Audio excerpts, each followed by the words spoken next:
What does it take to cut a ship into two halves? To strip down and reassemble a giant plane? To overhaul the world's longest high-speed train? It takes hundreds of professionals, expertise, precision, and courage. It's never been done before. Pushing everyone to the limit. It is surely a challenging job. Now on Mega Pit Stops.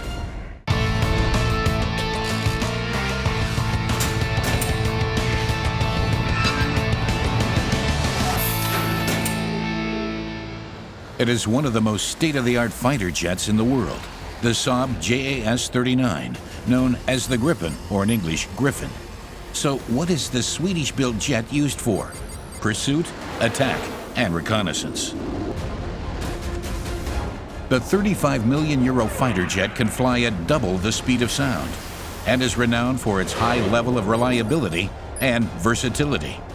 It can master both the extreme cold and difficult runways. To avoid deadly accidents, every jet has to pass a mega pit stop after 200 flying hours. The machinists put the Gripen to the acid test.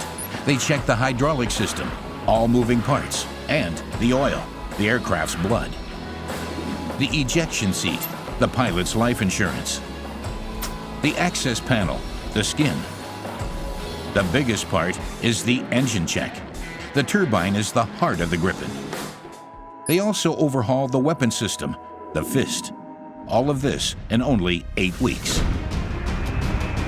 The Czech Republic, the 21st Tactical Air Force Base in Caslav, 100 kilometers east of Prague. Home to 14 Gripens. 2 of them are on call 24/7, ready to defend NATO's airspace.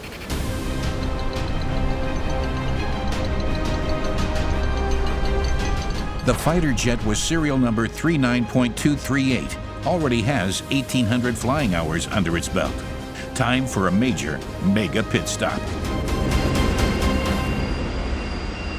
Head mechanic Martin Batra will be inspecting every inch of the plane with a fine-tooth comb.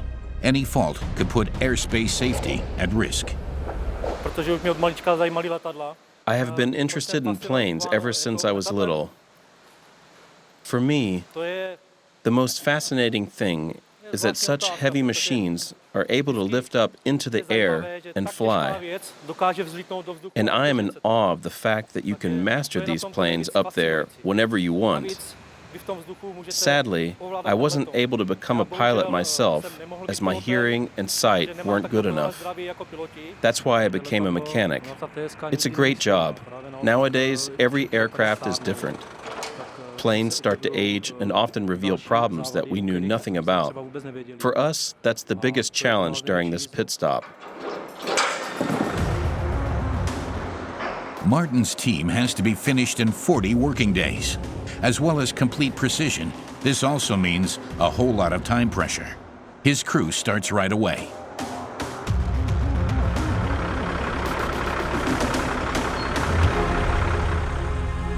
The worker's first job is to take a sample of the hydraulic oil. Admittedly, it is a pretty small task, but sending it off for analysis in Sweden, a few hundred kilometers north of here, can take several weeks. And changing 20 liters of fighter jet oil requires a lot of time and effort, too.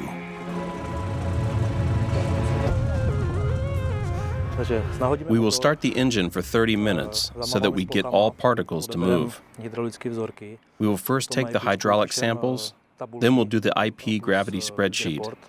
And after the shutdown, we will take the engine samples.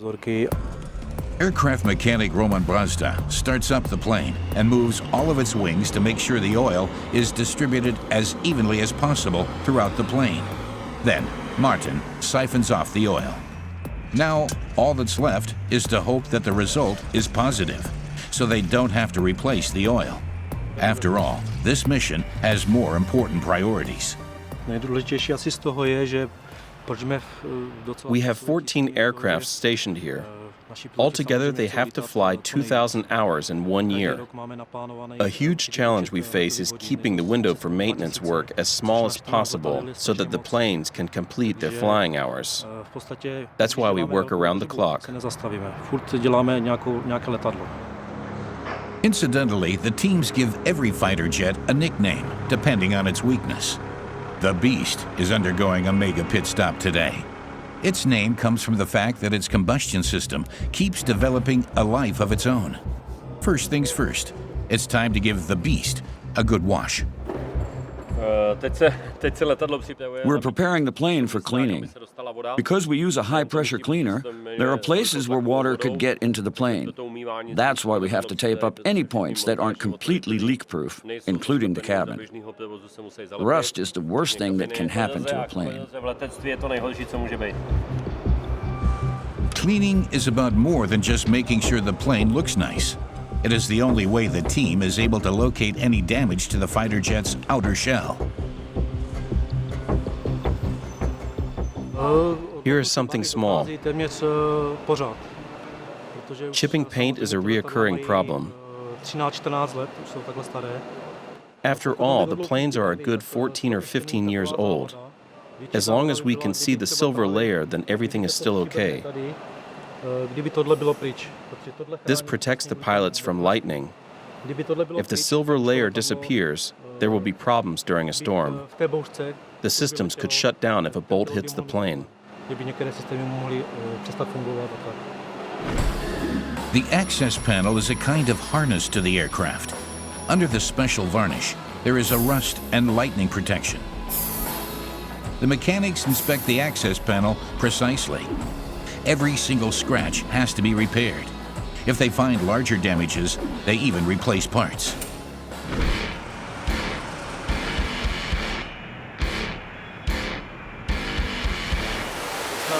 Yes, that'll be fine. And pass the washer jet up to you. First, the Czech Army uses a special mixture to remove any larger bits of filth. Then, all the team has to do is spray down the film of dirt. We're not quite done yet. There's still work left to do. It's almost like a car wash, just a little more hardcore than removing a few flies from the windshield. Most of the dirt is fuel, insects, engine oil, hydraulic oil, and fine particles. Because the jet is up in the air, it also gets covered in lots of dust particles, sand from the Sahara, and animals. That's why we use stronger chemicals than in a car wash. The jet's paintwork is a lot tougher than the paint used on cars. Day 2. Now the team turns their attention to the ejector seat, every pilot's life insurance policy. Stop! Including the parachute, rocket propeller, and emergency kit, the seat weighs 120 kilograms. Over the next 15 days, it will be completely dismantled, serviced, and put back together again. This also includes a functional check and test of the pyrotechnics. The man in charge of making sure everything works when the jet's back on duty, aircraft mechanic Peter Sikora. Even the ejector seat has to be checked on a regular basis, because all materials age. We check all the seals regularly and replace anything that isn't up to standard. The same goes for the individual pyrotechnic cartridges. They age too, so of course they have to be replaced. Same for the belts, springs, and so on. Peter isn't daunted by this responsibility. However, he doesn't quite take the same stance when it comes to the explosives themselves. I don't feel under pressure. After all, there's plenty of equipment in the aircraft to make sure the pilot stays safe. It's more the explosives that worry me, because they are a risk to me. But it is precisely this highly explosive substance that allows the seat to work in the first place. It triggers a range of emergency measures, from launching the seat to releasing the parachute. But one thing at a time. Before the mega pit stop mechanics can dismantle the seat, they have to remove the volatile explosives. There is even a special ejector seat workshop to assist. Here, the mechanics remove the 9 pyrotechnic cartridges in total.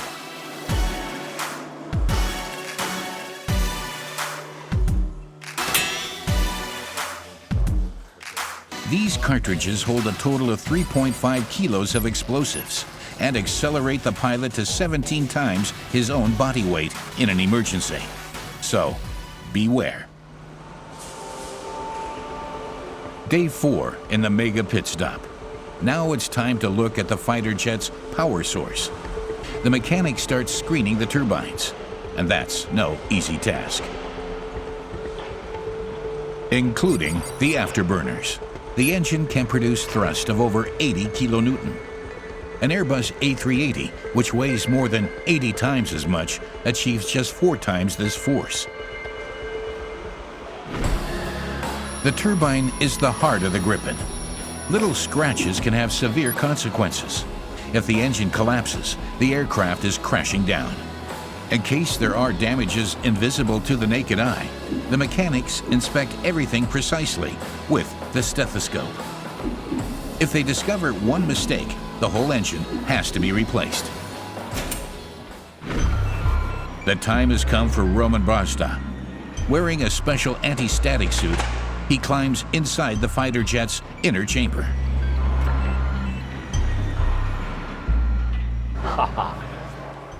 This is a job that most people don't like doing because you have to climb all the way inside this very tight space. People with claustrophobia would never be able to do this job. But for me, it's the best experience there is because I get to go inside the heart of the plane, to a place where not many people get to go. It's a definite highlight and the best feeling there is. Despite 15 years of experience in the field, even Roman has found himself trapped inside a fighter jet turbine, which resulted in a dramatic rescue. But not even that has put him off. I will start from the interspace, from the sealing rubber that separates the engine from the Griffon's part. Then I will devote myself to the first pre-stator, the blades, and then the first stage of the fan, and the second stage, including the inlet. Roman has to look out for every tiny dent, most of which are caused by stones or birds hitting the plane. If he misses just one single flaw, the entire engine could be destroyed during its next military deployment. Everything looks fine. I didn't see anything out of the ordinary. I'll carry on checking the turbine from the top now.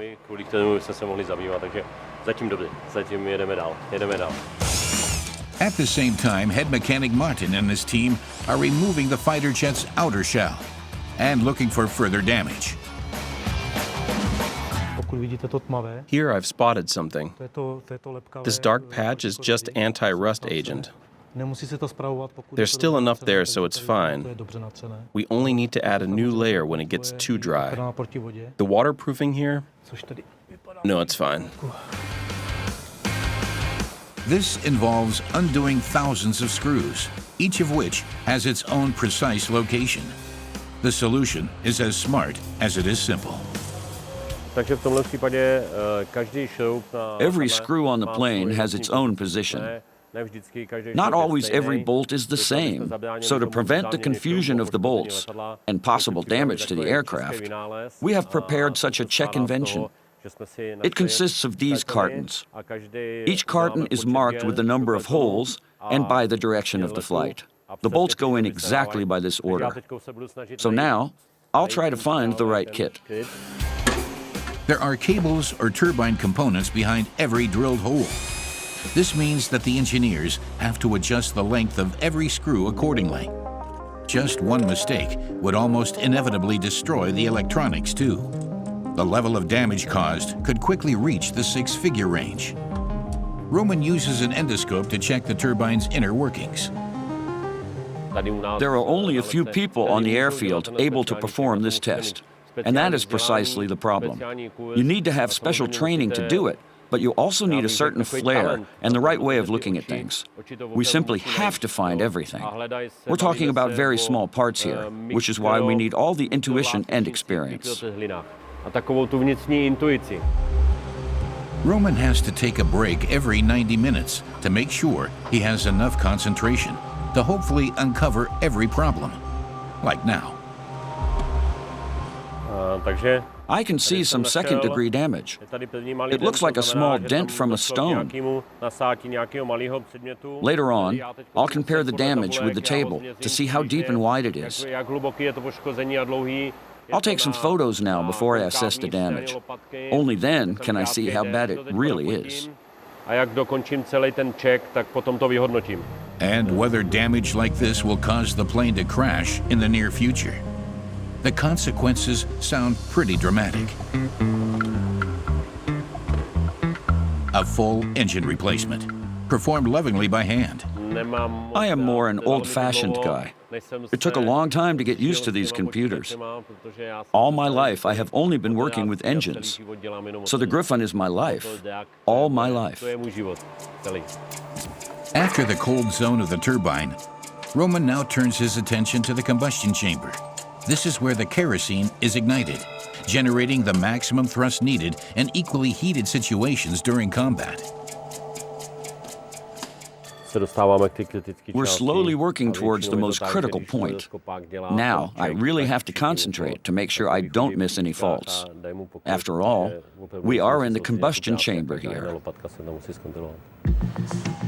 In here, damage smaller than a hairline crack can quickly destroy the entire engine. A fighter jet known as the Gripen, belonging to the Czech Army, is in for a mega pit stop. It's day 8 of 40. Roman is checking the final rotary blades in the turbine. Uh-oh. I've spotted a problem here. I need to take a closer look from another angle. No, that doesn't look good. The turbine blade is really heavily damaged. We'll have to replace the engine. Damage like this could quickly spell disaster during deployment. The risk of a crash is too high. The turbine needs to come out, which means a delay of at least 5 days. 2 days later, the fighter jet's weaponry system is now under the microscope. The Gripen is a multi-purpose warplane: hunt, attack, and search. Therefore, it is able to carry 8 variable weapons. Always with it, the machine gun. The Akon Mauser BK-27 can fire 1,700 rounds with a 27mm caliber per minute. Tomasz Smoler is the maintenance team's weapons expert. He knows that the Gripen is more or less perfect. But even a multi-flexible fighter jet can have its weaknesses. The cannon is exceptionally important. Say, for example, if the pilot is not able to use rockets, then the cannon is the ideal solution. However, if I compare this one here to the one in the Tornado, I see that it may be the same weapon, but the Tornado is able to reload if it gets jammed. This plane doesn't have that option. If the shell is blocked, then we're really screwed. There's a nut here on the top. You have to loosen it and pull the crank.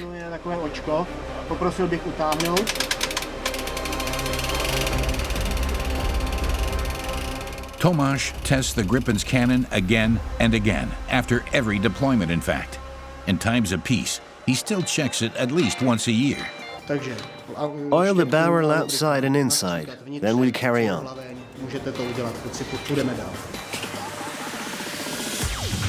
First things first, the barrel-based machine gun has to be dismantled into hundreds of separate pieces. Utmost precision is extremely important in this job. If I put something back together wrong, forget a part, or fail to spot something, it could have fatal consequences for the fighter jet. Complete destruction or shots fired. They follow a standard procedure. First up, washing. The soldiers carefully scrub every component. Even cleaning weapons is a dream job for Tomáš. I collect weapons and guns as a hobby. I think it's good when a job is performed by someone who enjoys doing it, as it means they'll be precise. I put my heart into my work. 1 week later, the replacement engine has now arrived. 5 days behind schedule. But this step couldn't be avoided. We could have had a case where there was not enough coolant to cool the engine. It could have set on fire. This almost certainly would have led to a catastrophe, and the plane could have crashed. Luckily, it only takes an hour to change the turbine, according to the manufacturer. Roman sees that as a challenge. How are things going with you? The line is jammed. You'll have to loosen it. A critical moment. Roman releases the 1,050-kilogram damaged jet engine from the plane. Okay, keep going. Yeah. That's great. It sits here at the back. Stop. Whether it's during a mega pit stop or in the tough conditions of war, an efficient replacement process is crucial. It is interesting that the whole engine actually hangs only on 3 points. A left and a right hinge, and the back hinge hang on such a bolt.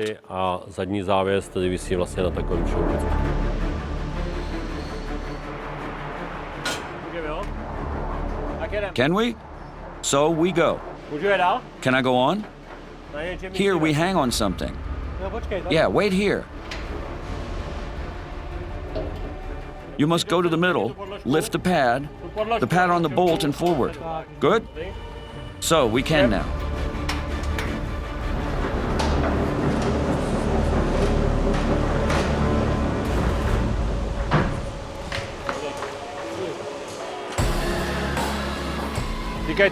Watch out.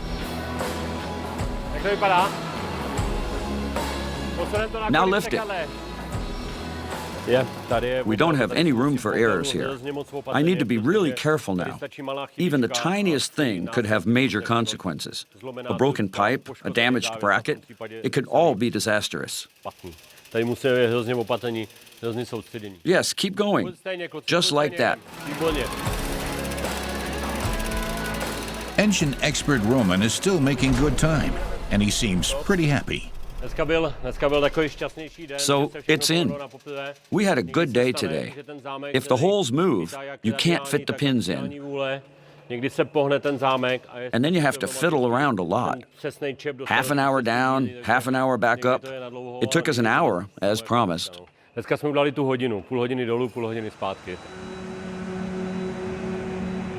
They have reached their first important milestone in week 4 of the mega pit stop. However, the team is still running behind. Then they get news from Sweden, the results of the hydraulic oil test. Roman, particles are good. It came out as class 5, low viscosity, just around the section to replace the liquid. The oil is the blood of the aircraft, responsible for all moving parts. Therefore, the quality of the hydraulic oil is extremely important. Within the next 2 days, the mechanics will check all flaps with which the pilot steers the Gripen. And they test if the landing gear opens in an emergency situation. If this doesn't happen within a time limit, they have to replace parts. So even if we're taking it later or longer, it would not be different.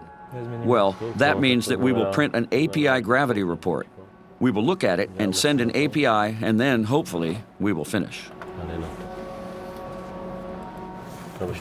Let's do it. Yes, I take the pump, and I pump a bit there. The verdict? They have to pump out 20 liters of old hydraulic oil and replace it with fresh oil. This will also take up time that they hadn't accounted for. It's a setback that the team has to shake off. After all, it's not just a personal objective they've set for themselves. It is about making sure NATO's pilots are back in the air again as quickly as possible. It's slowly moving.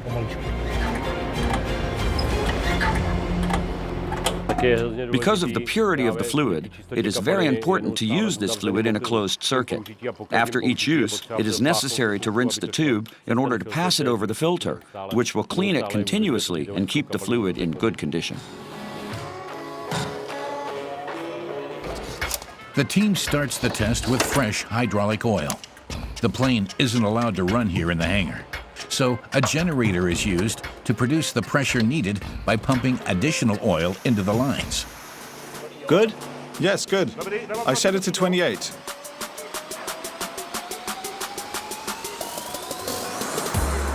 The mechanics move all the wings. This pumps oil through all the lines, pushing out the last few air bubbles. The Griffon can't return to the skies until it has passed this test. The hydraulic system is the most important element. The engine is what starts and powers the plane, but the wings are what control it. Any loss of fluid would require the plane to make an immediate emergency landing, because the pilot could lose control of the aircraft within seconds. Therefore, it is very important that we work accurately and don't make mistakes. On the other side, we have to look at... Uh-oh, now we've got a problem. There is problem now. Looks like we've got an issue with the generator. Now we have to figure out what happened.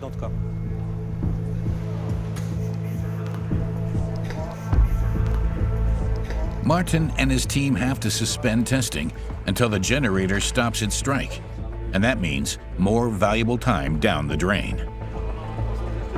The men frantically search for the problem. Then they find out that the test has to be delayed.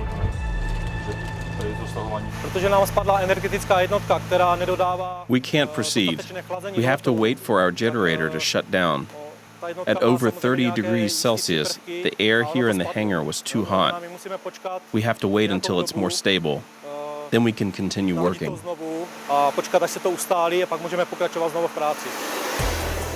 And yet, just half an hour later, everything is running again. The team was in luck. The onboard computer now manages the entire test and moves all the wings, one after another. It measures the response time and gives the final green light, or not. Martin, everything's fine. Okay. This is, of course, the first day, the day of the hydraulic tests. And these came out well for us, so we're happy for it, of course. Just next door, in the ejector seat workshop, the pilot's guardian angel is still waiting. Should worst come to worst, this seat will shoot 80 meters into the air. The ejector seat has to be checked every 2 years. In an emergency situation, it is the last option for the pilot. That's why the mechanics put the seat to the acid test. After every part was maintained, the mechanics reassembled the seat and include the parachute and the survival kit. In the end, they will do a functional testing to ensure it is working properly in the event of an emergency. Aircraft mechanic Jiří Luzniak has been servicing and testing high-tech seats like this for the past 20 years. It's a job that's very close to my heart. If we make a mistake, it could cost someone's life. For the pilots, this seat is their last chance to leave the aircraft when everything goes wrong. Of course, if you do something for a certain amount of time, there's a tendency to go into autopilot. But it's important to battle your ego and focus on following the instructions you're given. If I make a mistake, I might lose a friend and colleague, and nobody wants that. So Yishi and his colleague take great care when checking the seat. The generator applies 42 bar of pressure to simulate one of the pyrotechnic cartridges exploding. If the pin shoots out, the seat has been released. Test passed, but that's not all. Now we simulate the ignition of the rocket engine. When it actually happens, this cable is firmly attached to the fuselage. During the firing sequence, it pulls off 80 centimeters of a cord. That activates this mechanism and pulls out the combat wedge.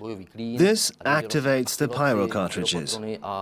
And gas pressure ignites the pyro cartridge in the engine and opens the isolation valve.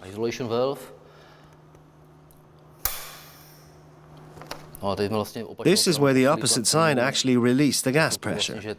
With the pressure test, we check if the system is tight. Yishi is satisfied. Everything is working.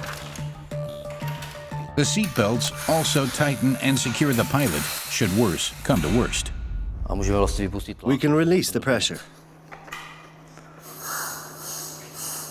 The pilot uses this yellow and black handle to activate the ejector seat. It can't be too heavy to pull, but then again, it can't be too light either. Otherwise, the pilot could find himself ejected from the plane simply because something got caught on the lever. According to requirements, exactly 27 kilos of tensile force is needed. Requirement met. The parachute returns to the seat just as it was when it arrived. This is one piece of equipment that Yishi prefers not to touch. In fact, these parachutes are all packed in Sweden. Each layer of the parachute must be folded differently, so each stack is pressed by several tons for 24 hours. So actually, the parachute assembly itself takes, from what we know, about 7 days. The final step before the explosives are returned to the seat, sorting out the large number of belts.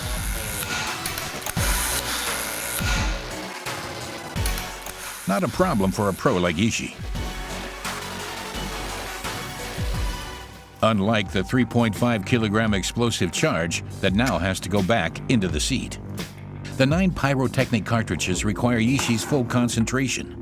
Even after 20 years, he still treats them with utmost respect. If we work in the way that we're supposed to work, following all the documents and regulations, then almost nothing could go wrong. If I don't stick to the rules, I could put lives at risk. The emergency kit is the only thing missing now. This yellow case helps the pilot to survive, even after a crash. It is packed full of food, fishing equipment, a knife, and some tools. One day later, back in the hangar. Today, the team is testing the Gripen's gears. The special thing about these gears is their ability to cope with the toughest conditions on the ground, even during the winter. There is one thing that Martin always pays particularly close attention to.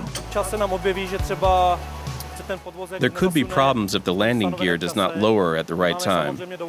If that happens, we have to locate the problem as quickly as possible, solve it, and then replace the landing gear struts if necessary.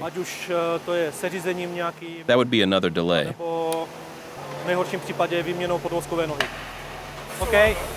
I get in now. The onboard computer once again takes charge of the test. The 3 gears have to close and open within the space of 12 seconds. At the end, the system simulates another hydraulics failure and checks whether the gear can still lower, solely using its own weight. Okay. Another job ticked off for the mega pit stop. But it's not the last. Martin checks the hydraulic lines. The pilot is used to the aircraft responding immediately. If there isn't enough fluid, it would react later when turning. If, say, 2 jets were flying next to each other, and one was working properly but the other one wasn't, there could be an accident because one of the jets would be slower and would react differently. tak on by mohl narazit klidně do něj. A newly fitted joint attracts attention. I found traces of the old hydraulic oil here, but none of the new oil has leaked. That means everything's okay. Week 7 of the mega pit stop, and they're already 7 days behind schedule. In the weapons workshop, Tomáš Smolar has dismantled the entire cannon. Now I'm checking the hull, looking for cracks and minor damage. These issues could destroy the muzzle. And because the pressure in this area is so high, it could end up damaging the entire plane to such an extent that it would probably crash.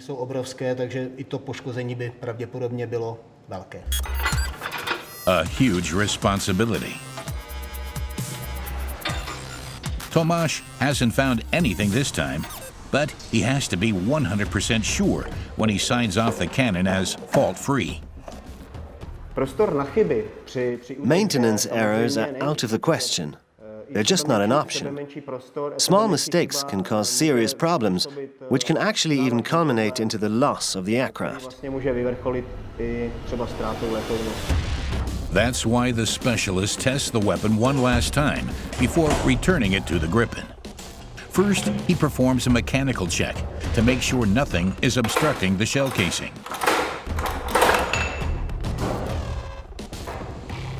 And then, though this may look like a cartridge, it is actually an analysis device that checks the cannon's electronics.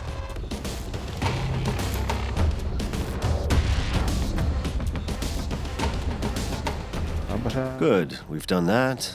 We've done that. Done that. When we will release the barrel, the cartridge will blast.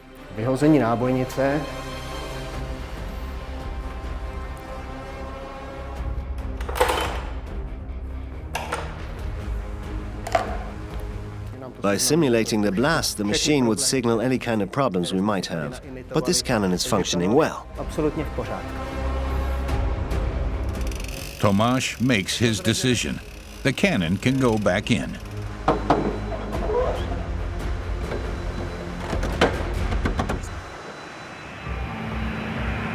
It's the 42nd day of work for the Gripen's mega pit stop. Actually, the fighter jet should have been finished 2 days ago. Instead, Peter Sikora is installing the seat today. It feels good to install a seat after it has been serviced. That's the result of all our hard work. It makes you feel proud to know that you've done a good job. Nevertheless, the men can't put their feet up yet. Maximum concentration is required right down to the last step. We can't allow ourselves to make any mistakes. That's why we work in pairs and keep an eye on each other's work. Not a single mistake is allowed. We feel confident that it will work. After all, we're professionals and we do a good job. Deep down, of course, they hope that the seat will never really work, because they hope it never has to be activated. Week 10, the crucial point in the mega pit stop. Today will reveal how well the mechanics have done. It's not long before the final turbine test. The Gripen's jet engine can accelerate to Mach 2. That's double the speed of sound, provided that it's working properly. If the fighter jet fails, then all their hard work would be for nothing. Martin, Roman, and their colleagues would have to start all over again. The test flight is scheduled for just 2 days from now. Inside this special hangar, Roman leaves the jet to run at full power, a dangerous moment for the plane and all the mechanics. This is the final check. I'm carrying a great deal of responsibility here. After this, there will be no more checks before the plane actually starts up. The engine runs at 1,200 revolutions per minute, which means that even a tiny fault could have disastrous consequences. It could damage the machine. So, who does not have to be here? Outside will stay only Gabina or Marian with Romana. Mara is in the cabin, and everyone else get in. When you sit in the plane after, I'll radio everything over to you. When we're outside in the hangar and you're in the plane, I want you to lift up your hands away from the controls. The mood is tense. The team is prepared for an emergency.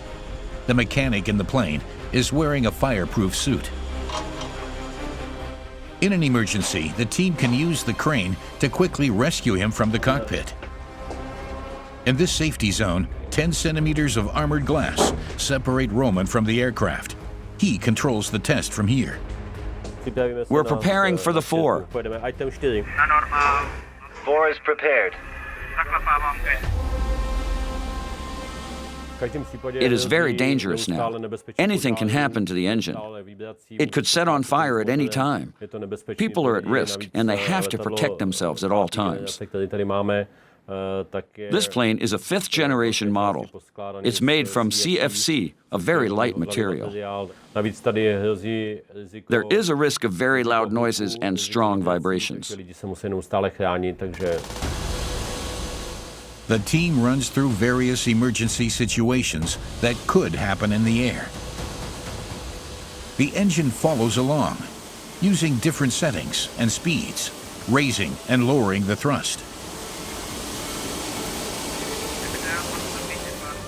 Roman notes down the results. Then, a problem occurs. Test aborted. The measuring equipment has reported an air leak in the cooling system. Roman hopes that it's just a false alarm. He has built a special flag for cases just like this. If the cords don't move, it means there is no air leak. All clear. It was just a false alarm after all. The test continues.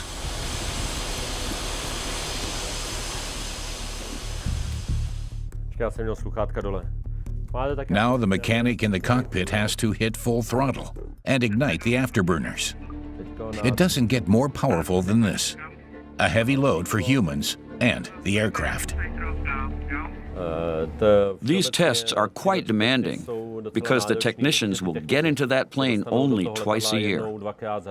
Of course, they do some preparation, but you have to try to get into the shoes of the man sitting twice a year in the plane, which is worth several billions, and he has to do the test. Because of this huge responsibility, we are constantly under pressure.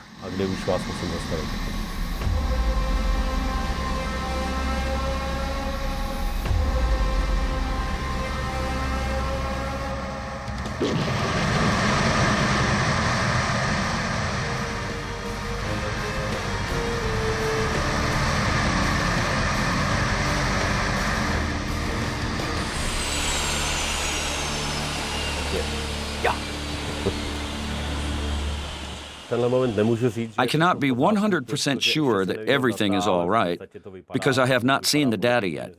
But basically, it looks like, according to my experience, even if we still don't have one preliminary result, which we will have right after the engine will be turned off, we could be 90% sure that the plane is okay. So, yes, I am proud. The next morning, the maintenance team has been working through the night. The Beast is ready for its test flight. We finished. The problem with the oil is fixed. Okay. 10 days behind schedule, the mega pit stop is now on the home straight.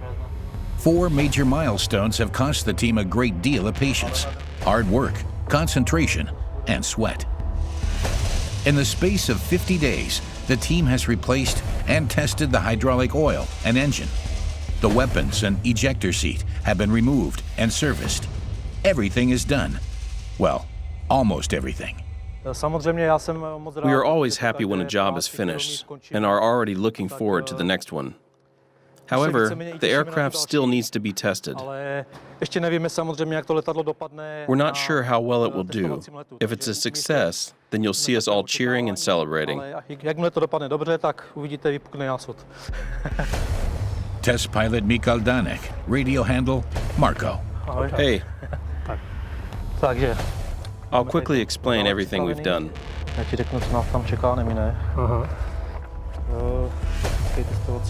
Following a complete overhaul, the Gripen's first takeoff will be in his hands. Hopefully. I'm not scared. I used to get a bit nervous when I wasn't so used to it. But now, I'm experienced. Of course, you have to be careful. But I can rely on the team here and the work they do. The flight is just the last piece in the puzzle. But, of course, anything could happen. The pilot does one last visual inspection and checks out the new engine. But ultimately, he has to rely on the maintenance team's efforts. This is the number for the new engine. Everything is ready. Good luck. Thank you. The Gripen, nicknamed the Beast, makes its way to the runway. Pilot Marco is well experienced. Nevertheless, there are still butterflies whenever the plane takes off, for everyone involved. I don't even want to think about it, but the worst thing that could happen is that the plane won't take off. However, we won't let that happen.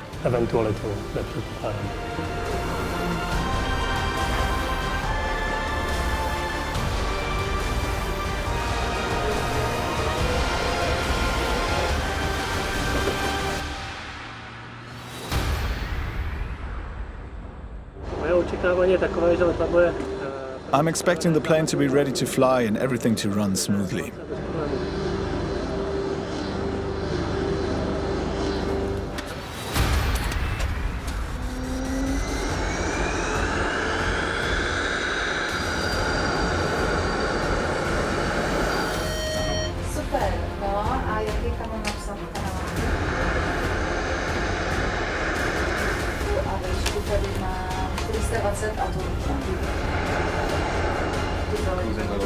Ready for takeoff.